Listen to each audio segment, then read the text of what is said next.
A new committee will most likely be formed as Malacanang seeks to probe the alleged irregularities in the country's hosting of the Southeast Asian Games. Presidential spokesman Salvador Panelo said the president had expressed his dismay over complaints by foreign contingents and the bashing the organizers have received on social media. Panelo said the investigation will start after the event and that there will be no sacred cows. Kung ano yung reklamo, yun ang iimbestigahan. Any matter concerning the SEA Games will be subject for scrutiny. The palace earlier acknowledged the shortcomings, but on Wednesday, Panelo clarified that most of the issues were proven to be fake news. We should not accept outright any news we read. And we also advise the media outlets not to publish without verification. Panelo urged Congress to push through with its inquiry despite the reluctance of House members to probe their Speaker, who chairs the organizing committee. But House Leader Alan Peter Cayetano already said he's willing to be questioned. December 12, ready na ako. Ako mismo haharap sa investigation. According to Cayetano, the president directed him to continue doing his job as FISGOC chairman. But he wonders if the issues thrown against him are related to his other job. Yung gusto naman maging speaker, pwede naman maging speaker. Hindi naman ako magkakapit tuko. The lawmaker is also willing to undergo lie detector test to prove he did not pocket even a single centavo of the budget. This after Senator Panfilo Lacson questioned the 1.5 billion peso funneled to FISGOC, likening it to the scheme of pork barrel queen Janet Lim Napoles. And I can look anyone in the eye at ni 5, wala kaming kinita dito sa SEA Games. Abonado pa nga kami dahil sa mga nangyari.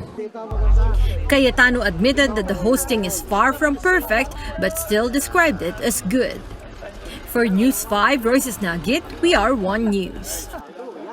Senator Lacson likened the SEA Games budget to the pork barrel scam. FISGOC leaders say he's welcome to investigate anything.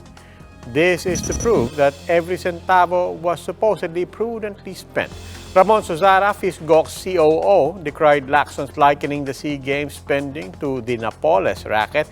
He says all of that is wrong. Suzara even took a slight jab at Congress, noting that the 2019 budget delay gave the organizers less than 6 months to ensure the seamless hosting of the Games. Meanwhile, journalist groups are crying foul over being blamed for the string of issues hounding the Games.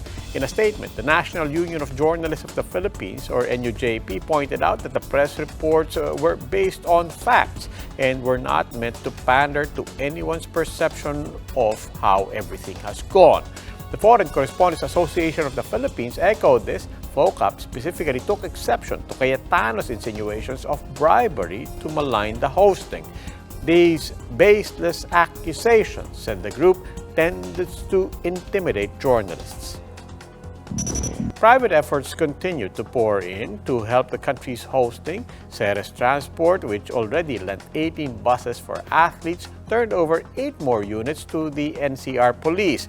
The buses will be sent to police districts, with each one carrying a SWAT and civil disturbance management team. 40 motorcycles will also be deployed for security. Iikot yan sila for a certain time para kung ini-incident, nandyan na sila. They are being controlled by our operation centers. Kompleto po yan ng radyo, kompleto din yan ng mga gadgets.